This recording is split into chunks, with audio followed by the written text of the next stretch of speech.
उद्धव ठाकरेंचा पक्ष जमीनदोस्त होण्याच्या मार्गावर पुढच्या 8 दिवसात राजकीय भूकंप. गिरीश महाजनांचं सूचक संकेत.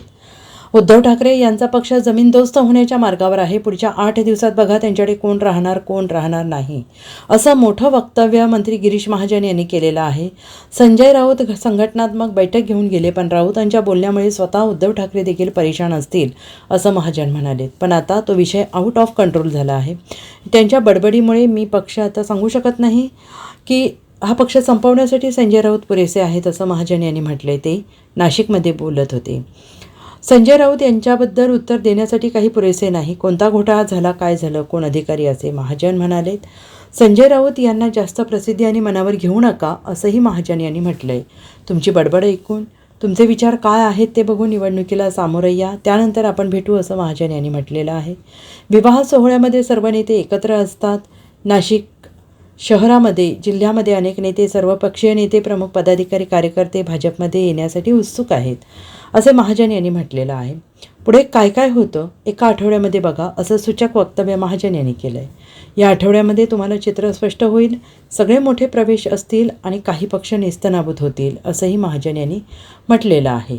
उद्धव बाळासाहेब ठाकरे गट आहे. हा गट मला वाटतं आता जमीनदोस्त देशमुख होण्याच्या मार्गावर आहे. नाशिकला आता ते संघटनात्मक पक्ष गोष्टीवर चर्चा करून गेले. त्यांच्याकडे तर तुम्ही बघा या 8 दिवसामध्ये कोण राहील कोण राहणार नाही म्हणून. त्या माणसाच्या बडबडीमुळे, त्या वागण्यामुळे सगळे लोक परेशान आहेत. मला वाटतं स्वतः उद्धवजी परेशान असतील, पण ते आउट ऑफ कंट्रोल झालेलं आहे. आउट ऑफ कंट्रोल झालेलं आहे काम यांचं. आणि म्हणून अशा या बडबडीमुळे हा सगळा पक्ष आता कधी म्हणजे मी सांगू शकत नाही, मला शब्द नाही त्यांच्याबद्दल, पण हा पक्ष संपवण्यासाठी मला असं वाटतं की संजय राऊत पुरेसे आहेत.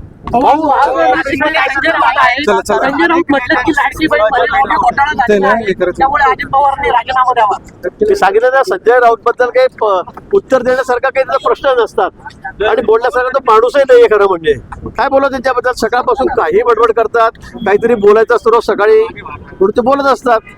तर कुठला घोटाळा झालाय, काय झाला, तर जे जे अधिकारी आहेत ज्यांनी चुकीचे फॉर्म भरले ते सगळे नाव कमी होत आहेत. त्यात वाईट काय, त्याच्यामध्ये हा घोटाळा कसला आहे.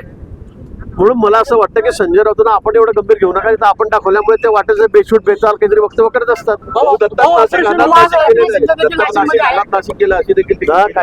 दत्तक नाशिक घेतलेलं होतं मुख्यमंत्र्यांनी, आता अनाथ नाशिक झाले. त्यांना म्हणा तुम्ही निवडणुकीला तर समोर या.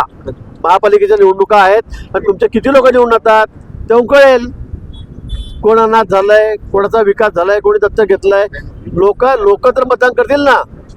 तुमचा जर एवढा लोकांवर विश्वास आहे, तुम्हाला वाटतं आम्ही खूप काही तीर मारलेला आहे, तुमच्या विचार लोकांना पटत आहेत, तुमची बडबड लोकांना पटते, तर तुम्ही महापालिकेच्या निवडणुकीला सामोरं या आणि निकाल लागल्यावर आपण भेटू म्हणा.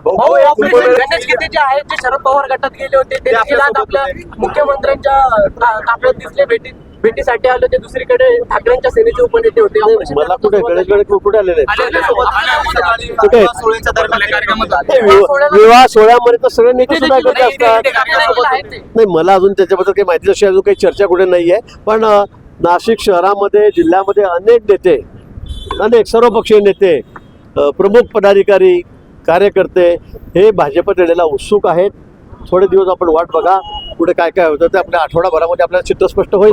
Bureau report, SBN Marathi, Mumbai.